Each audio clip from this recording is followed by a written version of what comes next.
Hi there. My name is Allison, and I am very happy to have you here. Let's take the next step in our spiritual journey. Let's walk towards God together.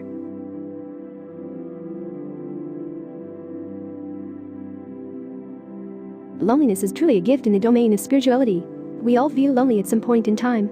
And as per societal norms, we attach this feeling of loneliness with desolation, emptiness and sadness. However, I'm here to tell you that being lonely is not a sad thing. Instead, it may be a blessing in disguise. Loneliness may actually be a gift from God Himself. Being alone can be taken as an opportunity to connect with the divine. We cannot truly go to God without introspecting within, and that requires us to be away from the many elements on the worldly plane. In fact, as we go further in our spiritual evolution, we may observe that we are happier when we are alone, rather than when we are in the company of friends or family. This is because external elements of the world distract our attention, while being aloof allows us to contemplate on God. Even if one has a huge friend circle and achieves overwhelming success on the material plane, he or she will still feel incomplete and will keep on longing for something more. This longing will not be satiated until one begins to look within. Remaining in solitude helps to avoid worldly distractions.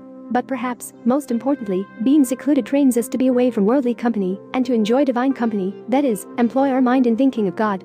Why else do you think that so many self-realized spiritual masters prefer to remain isolated rather than mix with the world and think of worldly matters? Saints and sages prefer to be alone as they know that mixing with the world ignites our senses, reinvigorates our passions, and gives birth to new desires. All of this is highly detrimental to our spirituality. Don't just take my word for it. Rather, try it for yourself. Isolate yourself and spend some time meditating on God's name daily for a month or two. Then verify the concepts in this video with your experience. A very important outcome of being in seclusion is that the worldly impressions on our subconscious mind are slowly, but surely, replaced with spiritual impressions relating to God. Being in solitude will reduce our dependence on the world when it comes to sensual enjoyment. We will instead begin enjoying our own company much more and learn to appreciate ourselves.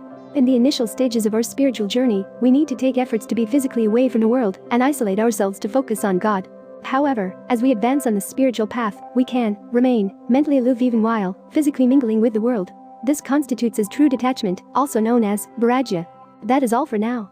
If this video was valuable to you, please share it with your loved ones and subscribe to this channel for more updates. Thank you and take care.